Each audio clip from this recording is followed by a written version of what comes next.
Halo, assalamualaikum warahmatullahi wabarakatuh. Kembali lagi di channel kita tercinta, di channel Kana Komputer. Salam sehat buat kita semua, salam semangat untuk belajar. Halo teman-teman, di sini saya akan berbagi sharing tentang bagaimana untuk mengecek spesifikasi baik di komputer ataupun di laptop teman-teman ya. Nah, biasanya banyak sekali timbul pertanyaan ketika teman-teman membuka aplikasi ya, aplikasinya itu kuat nggak sih untuk digunakan di laptop saya ya. Jadi ketika membuka aplikasi itu spesifikasinya sesuai nggak sih di laptop ya, seperti itu. Nah, contoh di sini ada yang namanya Adobe Photoshop ya. Misalkan teman-teman ingin install Adobe Photoshop ataupun software yang lainnya ya. Nah, ketika ingin menginstal suatu software, teman-teman yang wajib dilakukan adalah harus mengecek sistem spesifikasi ya, minimumnya ya. Nah, seperti itu. Nah, misalkan di sini di Adobe Photoshop 2021 ya. Jadi teman-teman harus ya mempunyai sistem operasi ya. Misalkan di sini Windows ya. Itu prosesornya itu ada minimalnya ya. Jadi teman-teman ini adalah 64 bit ya, harus seperti itu. Nah, ini harus minimal Intel ataupun AMD ya. Nah, dia harus ada SSE 4.2. Nah, seperti itu. Nah, kemudian di sini operasi sistemnya di sini bisa ya mulai dari Windows 10 64 bit ya, seperti itu. Nah, ini yang disarankan ya. Jadi di sini ada juga ya, RAM-nya itu minimal 8 GB ya. Tapi ini minimal banget ya. Kemudian disarankan itu 16 GB. Nah, seperti itu. Jika teman-teman ingin menginstalkan software lainnya ya, begitupun teman-teman harus mencarikan yang namanya spesifikasi minimum ataupun spesifikasi requirement-nya ya. Nah, di sini saya nggak bacakan semua ya. Nah, biasanya juga ketika teman-teman nggak sesuai spesifikasi ya, ketika membuka aplikasi walaupun bisa diinstalkan, nah itu bisa saja terjadi yang namanya hang ataupun crash ya teman-teman. Nah, jadi kalau misalkan terjadi seperti itu ya, teman-teman mau nggak mau harus menginstalkan software ya yang kompatibel dengan komputer masing-masing ya, seperti itu. Oke, untuk cara cek spesifikasinya ya teman-teman. Nah, di sini nanti juga bisa ya untuk yang namanya mengupgrade ya, ketika teman-teman punya laptop yang bisa di-upgrade ya, entah itu baik mungkin dari RAM-nya ataupun harddisknya ataupun SSD-nya, seperti itu. Nah, kita akan nanti bicarakan itu ya. Oke, di sini buat teman-teman yang baru gabung di channel ini, jangan lupa ya untuk subscribe channel Kanal Komputer ini. Ya, di sini juga sudah banyak tutorial ya yang lainnya ya. Teman-teman bisa cek di video, kemudian di playlist juga ya, seperti itu. Oke, untuk subscribe tombolnya ada di bawah ya, karena subscribe itu membantu kami untuk terus berkembang ya teman-teman. Oke, di sini untuk cara cek spesifikasinya, teman-teman langsung ke sini saja ya, ke start. Nah, teman-teman di sini bisa klikkan ya di X, di Add ya, seperti itu. Nah, nanti di sini akan muncul yang namanya run command ya. Nah, teman-teman bisa lihat di sini. Nah, ini teman-teman tinggal di enter saja, nanti dia akan muncul ya DirectX Diagnostic Tools ya, seperti ini. Nah, di DirectX Diagnostic Tools ini nanti akan diperlihatkan yang namanya sistem informasi ya, ataupun di sini spesifikasi untuk komputer teman-teman. Nah, ini contoh ya untuk komputer saya di sini ya, dia ataupun laptop saya ya. Nah, di sini ada operating sistemnya ya, misalkan di sini Windows 11 ya, sudah saya upgrade. Kemudian dengan bahasa Inggris ya, sistem manufakturnya di sini adalah HP ya, dengan sistem modelnya HP Pavilion Gaming ya, seperti itu. Kemudian BIOS-nya menggunakan ini ya, F31. Kemudian prosesornya menggunakan Core i5 Gen 10 ya. Nah, di sini juga memorinya ya, ini sudah saya upgrade ya. yang tadinya 8 GB menjadi 16 GB. Nah, kita bisa lihat untuk upgrade-nya ya, teman-teman itu bisa riset di Google ya, ataupun teman-teman juga bisa lihat nanti menggunakan software ya. Nanti saya juga tunjukkan untuk softwarenya. Oke, nah kemudian di sini DirectX-nya itu menggunakan DirectX 12. Ya. Kemudian kita ke next page ya di sini. Nah, di sini ada display ya. Nah, display ini adalah VGA ataupun GPU-nya ya, teman-teman. Nah, di sini ada displaynya, ada display 1, ada display 2 ya. Artinya di komputer saya ini ya, dia menggunakan dual VGA ataupun dual GPU ya. Nah, di sini ada Intel Ultra HD ya. Kemudian di sini ada juga yang namanya Nvidia GeForce ya, GTX 1650. Nah, di sini saya biasanya menggunakan untuk Intel Ultra HD-nya itu untuk yang hemat daya ya, misalkan seperti browsing ya dan lain-lainnya ketika sedang santai. Nah, ketika sedang editing ataupun bermain gaming, saya pindahkan ke display 2 ya, seperti ini, ke Nvidia GeForce GTX 1650-nya. Nah, caranya teman-teman kalau misalkan punya dual display seperti ini ya, teman-teman bisa langsung ya di sini di desktop, tinggal klik kanan, kemudian ke show more option ya jika di Windows 11. Nah, kemudian nanti akan keluar ya yang namanya Nvidia GeForce ataupun Nvidia Control Panel-nya. Oke, kemudian nanti ditunggu ya. Nah, di sini muncul yang namanya Nvidia Control Panel window-nya. Nah, di sini teman-teman bisa sesuaikan ya.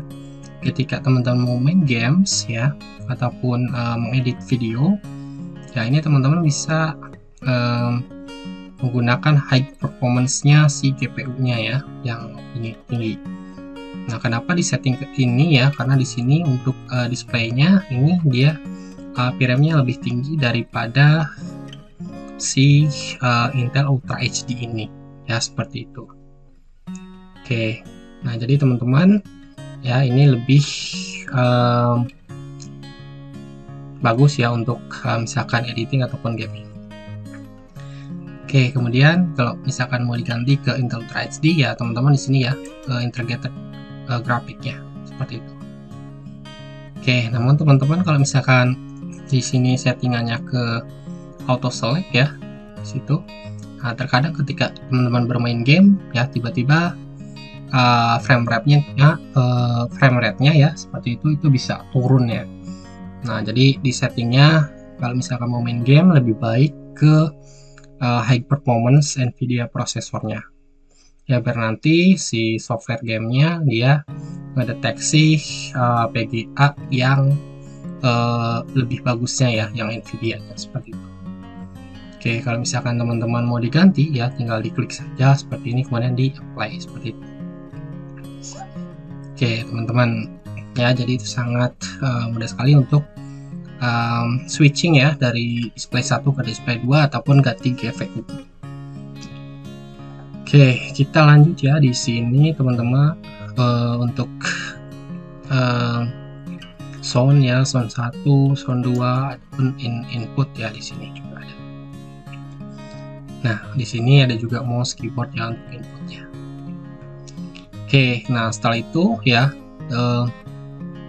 untuk mengecek spesifikasi di sini karena mungkin ya kurang jelas ya. Di sini kita juga bisa menggunakan software ya. Oke, di sini kita menggunakan software yang namanya CPU-Z ya. Nah, teman-teman bisa gunakan ini ya di CPU-Z-nya. Nah, di CPU-Z ini, software CPU-Z, ya teman-teman bisa lihat di sini lebih yang namanya spesifik ya untuk hardware komputer teman-teman ya. Misal di sini di CPU-nya ya, di tab CPU ini nanti dia akan keluar ya jenis nama prosesornya ya. Kemudian kode name-nya juga sama ya, di sini sudah keluar ya. Jadi tiap prosesor ini generasinya ya, misalkan Core i5 Gen 10 itu kodenya commit lag ya, seperti ini. Nah, dengan maksimum TDP-nya di sini 45 watt ya. Nah, soketnya juga udah ada ya, seperti ini. Kemudian teknologinya menggunakan 14 nanometer ya. Nah, jadi ini sudah sangat bagus sekali ya, teman-teman. Oke, di sini ada clock speed-nya juga ya. Nah, clock speed-nya ini nanti bisa dimaksimalkan ya ke 4 ya, seperti itu. Oke, nah di sini teman-teman untuk CPU-nya saja sudah kelihatan ya di sini. Nah, misalkan di sini teman-teman ada juga biasanya yang software yang harus menggunakan instruction ya, SSE 2 ataupun SSE 3 ya, seperti itu. Ataupun AVX 2 ya, seperti itu.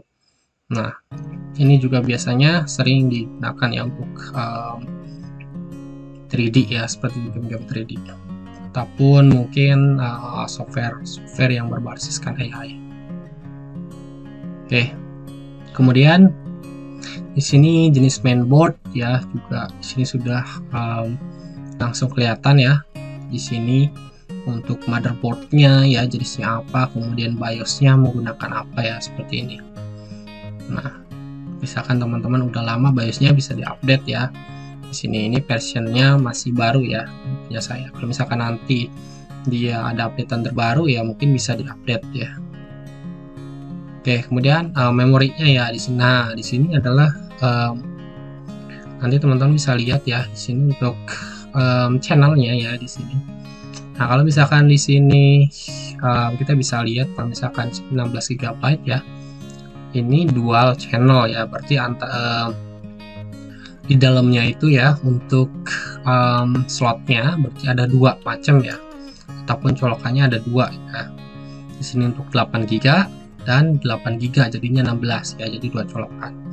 Nah, di sini dari sini teman-teman bisa lihat ya untuk upgrade ya. Nah, misalkan mau upgrade RAM ya, upgrade RAM dari saya 8 GB menuju ke 16 GB. Nah, ini sangat bisa dilihat dari sini. Nah, untuk maksimumnya teman-teman bisa riset ya di Google. Untuk laptop teman-teman itu bisa di-upgrade-nya sampai ke berapa ya. Nah, caranya teman-teman lihat ya di dus laptop teman-teman, apapun biasanya di bawah keyboard ya di laptopnya itu ada tulisan serinya ya, untuk seri laptopnya, seperti itu. Nanti tinggal di searching ya di Google. Nah, itu nanti bisa ketemu maksimum upgrade RAM-nya sampai berapa. Kebetulan di sini punya saya itu sebenarnya sampai 32 GB ya. Nah, di sini karena kebutuhannya saya nggak terlalu tinggi ya, saya hanya mengupgrade-nya sampai 16 GB saja. Seperti itu. Oke, ya di sini. Nah, kita bisa lihat juga ya di SPD-nya ya. Ini di memory selection ya, untuk tipe RAM-nya di sini bisa kelihatan ya. Teman-teman bisa lihat di slot 1 itu ya, tipe RAM-nya di saya itu DDR4 ya. Nah, ketika mengupgrade RAM, teman-teman juga harus perhatikan yang namanya jenis RAM-nya ya. Jadi nanti yang cocok untuk di-upgrade itu beli RAM-nya yang kayak gimana ya. Nah, salah satunya di sini ya, merek itu bisa apapun ya, tapi yang paling penting adalah ya jenis RAM-nya ya. Misalkan di sini punya saya adalah DDR4 ya. Nah, kemudian di sini adalah kecepatannya ya. Nah, di sini 3200 1600 MHz. Nah, ini harus sama ya yang sudah terpasang dari original pabriknya ya, seperti itu. Nah, teman-teman harus menyesuaikan ininya ya. Kalau misalkan belinya ya merek apapun boleh ya, yang penting adalah jenis RAM-nya, kemudian adalah kecepatan RAM-nya, seperti itu ya. Oke. Nah, di sini juga tersedia ya, misalkan ini 8 GB ya, seperti itu. Nah, biar sama-sama nggak pincang ya, ibaratnya seperti itu. Jadi di colokan 1 ataupun slot 1 ya. Nah, di situ saya isikan 8 GB ya. Di slot 2 juga saya isikan 8 GB. Ya, seperti itu. Nah, jadi teman-teman kalau ingin mengupgrade RAM ya sebenarnya bisa juga ya, misalkan di 8 GB kemudian satunya lagi 4 GB ya, seperti itu. Tapi untuk biar maksimum ya, jadi biar disamaratakan saja. Oke, seperti itu ya teman-teman. Oke, nah untuk grafik ya di sini teman-teman juga bisa tadi lihat ya untuk grafiknya ya di XDA juga bisa ya. Nah di sini langsung ya ke tag ya, di sini ada GeForce 1650, kemudian Intel Ultra HD-nya juga sama ya seperti ini. Nah di sini lebih spesifik lagi ya, di sini kode name-nya ada ya, Comet Lake GT2 ya untuk Intel Ultra HD-nya. Oke. Nah, di sini juga langsung ya. Oke, ya tipe memorinya di sini ya untuk si GPU-nya ya. 4 GB, kemudian tipenya DDR6 ya. Oke. Nah, di sini juga teman-teman kalau misalkan mau di benchmark ya, ini juga bisa ya. Oke, tapi untuk ini saya nggak benchmark ya. Nah, kalau misalkan teman-teman mau benchmark laptop teman-teman, boleh sekali ya, bisa menggunakan sini ada beberapa versi ya, dari 17, 19, kemudian 19 seperti itu. Oke. Nah seperti itu ya teman-teman. Jadi untuk teman-teman yang mungkin ada problem di hardware ya, ataupun ketika membuka aplikasi ya itu cocok atau enggaknya ya, ataupun hardware-nya itu tidak kuat terhadap aplikasinya ya. Nah itu teman-teman bisa langsung cek ya tadi menggunakan di XDA, dan kemudian jika ingin mengupgrade sesuatu ya biar pas, nah teman-teman boleh ya instalkan yang namanya CVU Jet ya seperti ini. Oke, sekian saja ya tutorial kali ini ya, kurang lebihnya mohon maaf. Wassalamualaikum warahmatullahi wabarakatuh. Terima kasih.